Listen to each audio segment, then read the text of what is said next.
So since I don't have proper data everywhere, I can't do lives as much as I'd like to. But I figured since I can make a video, I'll do that instead. Truly, I have to find the spaces and the places where I can do this because it's a little bit chaotic in this area. But really it's because I want to share while I'm here on my vacation. And I mean, because so much messed up stuff is happening, like truly, where do we go? Where do we go from here? You know what I mean? It's like realistically, we have the Zelensky interview was horrifying. Okay, it's not to say anything was good about that, but his impression, what I mean by that is Trump, states things like Third World War. And to think that this was just an installation that just took place now. Unfortunately, it's not. It goes back to even 2012 on. This has been something that was started a long time ago. And I feel like it's coming to fruition now. Even when we look at things like the the technology wars that are about to begin, because we have all these major players coming into effect, it's a scary place to even think, because realistically, what are we going to say to all of this? We have to be vigilant. That's all we can do. When people try to start this whole money thing, and what I mean by money thing is control. They're starting it in England right now. They've started it in England. I'm offering exactly the right amount of money here on the help desk. So you people take that money, £1.90, and I will take my strawberries outside. You can't take that. You can't take that. Police is on their way. You can't take that. Police is on their way. You can't take that. I paid by legal tender. No. Don't break the door. Do not break the door. I paid by legal tender, and I am going out with my strawberries. And I'm going out with my strawberries. I paid by legal tender in this dystopian place. They've started it in England and also in Indonesia. Facial recognition technology, so he was forced to stick on black tape as eyebrows. Okay, even we found it a bit funny. But we've done some digging, and the whole situation is more serious than it seems. Thailand's digital welfare ID uses facial recognition to authenticate people during transactions, like using a person's face as a barcode. This woman, who reportedly travelled a long distance, was actually denied food after the intrusive system failed to recognise her. The UK government recently announced plans to digitise people's driving licences, and we use facial recognition checks to verify people. Make no mistake, a digital ID is very different to a physical ID. At their worst, they can be misused for mass surveillance, to curb people's liberties, and can be abused for the tracking, targeting, or differential treatment of marginalized groups. They've started it in Thailand. They basically have made everything digital so that people have so much control over what someone does with their money. They do this with social systems in Polynesia, so that basically like people that are even on what we would call welfare or the system can't even use the money in the way they see fit. This is happening in England right now as we speak, in places where you go to the supermarket and they literally have only with digital IDs that you can get into supermarkets. Seeing these new stores that Amazon is building, there's no cashiers, no checkout area, no cash registers. You just scan your Amazon app, walk in, take anything you want, walk out, and your Amazon account is automatically charged and a receipt is sent to you by email. On the other hand, it feels like the next level of surveillance. It feels kind of scary to be normalizing this, and it is going to be normalized. This is the future of grocery shopping and probably all shopping, and I'll tell you why. Walmart, for example, says that they lose about $3 billion a year from theft, but it's basically impossible to steal from a store like this. They know who you are the moment you walk through the door, and they have access to your shopping as a whole is going to be basically automated surveillance. Interesting as well that the book of Revelation says that there's going to be a time when you won't be able to buy or sell without a particular mark. They're trying all these things out. COVID was a test to see who's a sheep and who's not, to see who will actually comply. And don't think that for a second they're not going to try this again. We know that Bill Gates has stated this many, many times over. Not just him, but also the WHO, which is the World Health Organization, and also people like Fauci. So we know that this is all a setup, that it's kind of in black and white. A lot of papers have spoken to this. What's Plan 2027 for the smart cities? The whole idea is so that they can get all of the handle on what and who and if we decide to be free, to liberate ourselves, to be different. And that's what this whole ascension's about. Like literally, we have a whole nation right now who's occupying what I would say una palacio, and that means a clown right now. And I'm sorry to say this to my brothers and sisters. Trust me, I met a lot of Americans on my trip. They can't even vouch for what's going on in their own country. I'm in Canada. I mean, technically I'm in Mexico, which is one of the lands that is tariffed to shit. And Canada is another one that is tariffed to shit. And what does this do? This breaks down NAFTA, one of the longest standing erections that we've had between the three countries. So we've got a president who's trying to start war, or kind of a trade war between two of their neighboring countries, side with another country like Russia, which is a communist country, and at that, a dictatorship. And at the same time, Zelensky has been trying to keep, his people above water. Everything in the temperature is rising and rising, and it's by design. No offense, but Trump would have been the best person to facilitate this, because if you haven't, even Mark Rubio, one of the congressmen in the States who vigilantly said that he would never allow for certain things like that to take place in his own state, is now knuckling under. You see all these governors, you see all these people knuckling under to what Trump's desires are. So realistically, they're being puppeted just like, people that we didn't think would be puppeted are being puppeted, because realistically the Constitution is one of the strongest elements that has been seen in, let's say, the last 100 years of legislation, because what it does, it gives power to the individual states versus just a whole conglomerate country or nation. And that's so powerful, and that's what people don't realize. It's truly powerful for that reason, because it at least keeps the legislative bodies individualized enough that the people can fight harder. But what I truly think is going down is Trump is trying to dismantle this piece by piece by piece by piece. And how do we do something like that? We do it with things like Starlink. We do things like digital IDs. We do this by, having the Supreme Court turn over certain huge legislations that were once, what we would call case law, or what we would call precedents. And we're trying to nullify these things. His existence in the state itself as a president has never been seen before. Technically, what I feel like Trump was designed to do, and why he is the best at this, is because if he can convince the world that he's okay, if he can make all of this stupidity make sense, then this helps the larger bodies that have trying to be put forth for a world order to actually make it happen. It's like, if you can get the United States on board with this, then who's going to stop the rest of the bigger conglomerates or the bigger countries from doing this? So it's kind of like, in a way, it's like he's the ringmaster and at the same time the clown. It's like he's the clown that distracts enough so that he can be the ringmaster. And that's what people may not understand.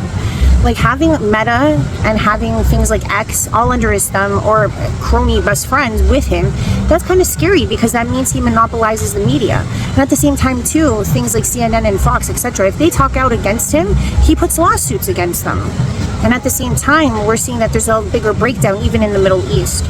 So he basically wants to go after, Gaza. And, I put out a video not too long ago about a dream I had about this cleansing of the Middle East, but that's been in play for since the 80s. The whole idea of breaking down OPEC was always the goal. You know what I mean? Because they control the largest amount of oil in the world. And the second is Venezuela, and that got dismantled a little before his first reign. So I'm saying some of these elements have been going on since Bush Sr. This whole crude oil fight or control, or it started back then, if not a little earlier, maybe even as far back as the Cold War, who knows? But I'm saying what has been documented, at least in terms of OPEC on its own and Venezuela on its own, we are very well aware. Plus the third, I believe, would be Canada. We have the silts, we have the oil sands to compensate, but we need the refining.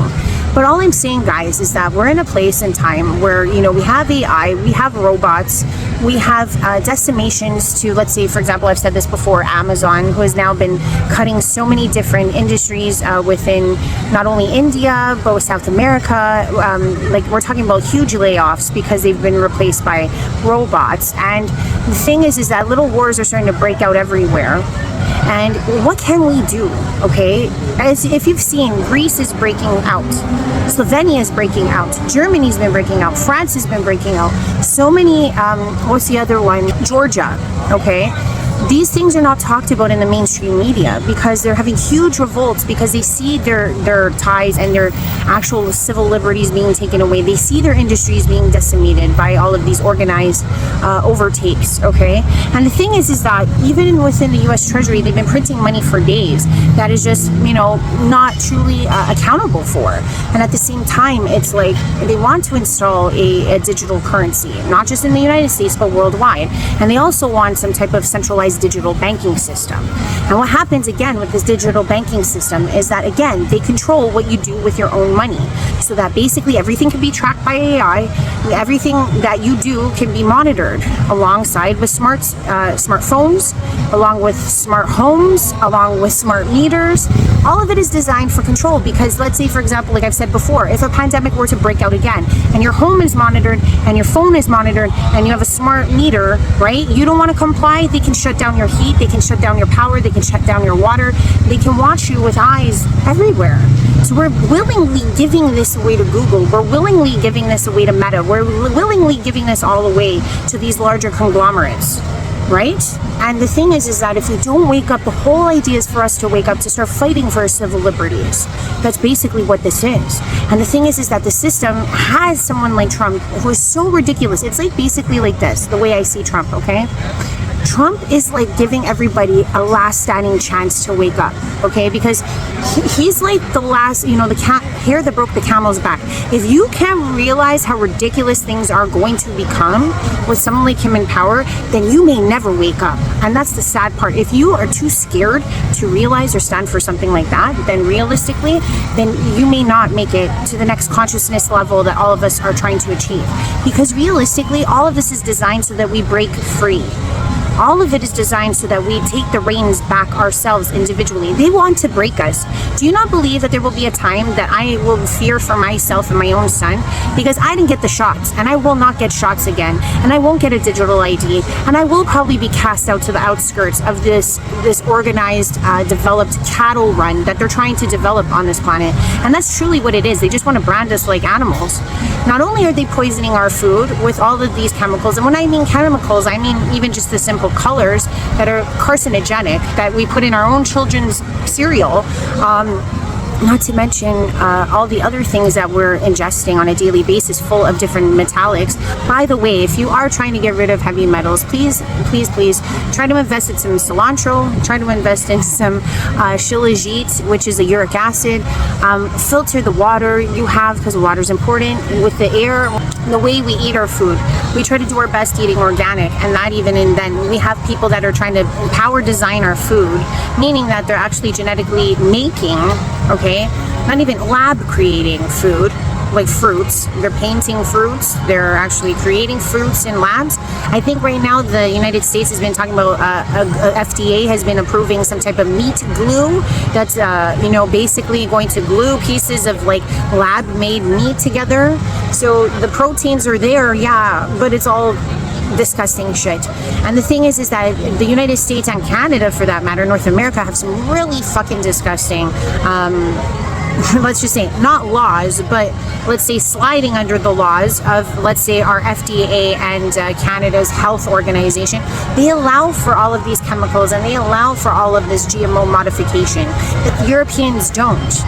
It's so bizarre how they just want us to be taken down so many notches. Because why?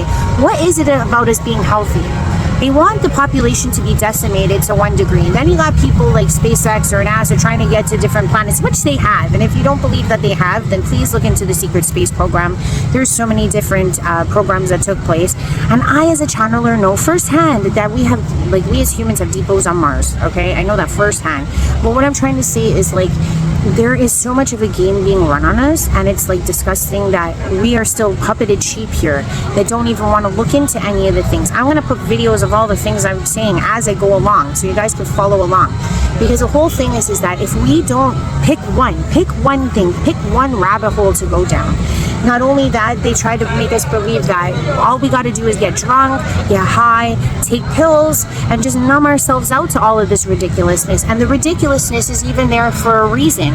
Like, if you could believe, like, Trump in himself is kind of the catalyzer and also like the last straw for us to wake up, because if we still think that we're clinging to this bullshit, he could turn around and be like, well, I told you so, and I tried to fucking be as ridiculous as possible to see if anybody would listen, and I tried my best to just like put it all out there, make it the biggest extravaganza possible, take all the freedoms I could possible to wake you guys up, and you guys still sat there and did nothing. So whose fault is it really? It becomes ours as the individual. We are so powerful, guys. We are so powerful, even as the individuals. Because all it does is take me to talk to you, and maybe I say something that you've never heard of before, and then you go read it up, and then you look into it, and then you stop buying those things, or you stop doing those things, and then the trickle effect continues on. And then maybe you have something to share with the world, and then you share it with the world, and then that happens for someone else. It's a ricochet effect. It's a web. Our consciousness is a web. Our consciousness is everything and everybody. So the fact that you think that maybe there's no point in anything, that is ridiculous. Sitting on your hands is what's ridiculous and pointless. Because if you just sit on your hands, at the end of the day, when all of this comes through, it's like as if like the biggest wave is going to come at you, like a big huge tidal wave or tsunami, and you just stand there and you stare at it because you can't believe what you're seeing. But instead of running, or instead of taking cover, or instead of trying to figure out a way to protect yourself, when you do get crashed by that wave, whose fault was it? It was your own, because you stood there so long doing nothing, thinking something was going to protect you, something was going to come get you, something was going to, even though everybody yelled at you and said, it's coming, you just sat there and you did nothing. It's like that. It's like basically we just have to put our feelers up, right? We're all here to do something magical. We're all here to do something wonderful. And it's up to us as the individuals to find that spark within ourselves. I love talking. I love sharing. I love singing. I love dancing. I love, channeling. I love talking to human beings, relating, giving them peace of mind. I love hugging. I love being in the moment with people and showing them that God exists in every day. Those are the things that I bring to this world. What do you bring? And that's the question you have to ask yourself. Even if it's like drawing, even if it's singing, even whatever it is, whatever little modality or whatever huge modality you have, it's not about being, going viral. It's not about making all the money in the world, because realistically, at the end of the day, did you convert a soul? Did you change somebody's heart? Did you change somebody's mind? That's what matters. Even though you might have gone viral and you made some money, but no one gave a shit and they just thought what you put up was interesting for the moment. That's not what it's at. It's at the point where we're like, if we don't come together and try to do the best we can in whatever form or fashion, then we're like those people sitting on the hands when the tsunami crashes down. So I'm sorry I keep using that analogy, but it's so true. So I know I'm kind of like seeming like Debbie Downer, but it's like the more things that come up, we can't get depressed, we can't be sad. So what about the 401k? So what, maybe this is the time that you sell your house and you start thinking about different options. Maybe this is the time that you start buying that farmland. Maybe this is the time where you start preparing for yourself and your family in a way that's best suited to you, and not because you were told what to do. Do what your heart's telling you to do right now. Do what must be done. And for some of us, that is to be online and sharing and instead of me going to party right now or whatever, I'm here talking to you guys because that's what I need to do. I really feel like I see so much love in the world and I see it everywhere I go, and yet the media is sabotaging that all because they want to make us feel like we hate each other. They want to make us feel like we're separated. They want to make us feel like we're not united. That is the biggest scam to ever exist. It's why all of these rhetorics exist. Well, that's why racism exists, ageism exists, sexism exists. That's why caste system exists. That's why everything is so created like this, because people feel like they lose all their power, okay? But realistically, the power is always there. That's why when people go into these business, offices and like they get all high and mighty when they're like a manager or something, and it's like, buddy, you're just a manager, relax. But they try to lure over the power because they're missing the power in their everyday life. They walk out of that office and they're a nobody. You know what I mean? So that's all they have. But the thing is, it's like, how do we build that power within ourselves in the day-to-day? It comes from just loving one another, putting yourself out there, showing people who you truly are. That's so empowering. Do you know how hard it is for someone to be themselves, their truest selves, all day, every day, no matter where they are? It's hard. It's not an easy thing to do, but I guarantee you, if you want true power, start there. Don't wait till the title comes. Don't wait till you get the name tag. Don't wait till someone else tells you you're powerful. You are on your own, in your own right.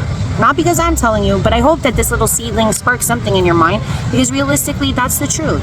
So that's all I'm going to say for today. I'm going to try to put all the vids within this video, and I can't really do too many lives, like I said, because this data is choppy. I tried to make one before and it just like totally cut me off. So I'm just not going to waste my time or my energy, and I'm just going to share what I can, because the world's getting a little cray out there, and that's what it's designed to do, because this is the last wake up call, or not last, but like one of many of the last, because I don't think we have many more years of this, you know, drama. So are the days of our lives, you know, going on, that we can all take. So I just realistically wanted to say that. Have a good one, guys. Bye.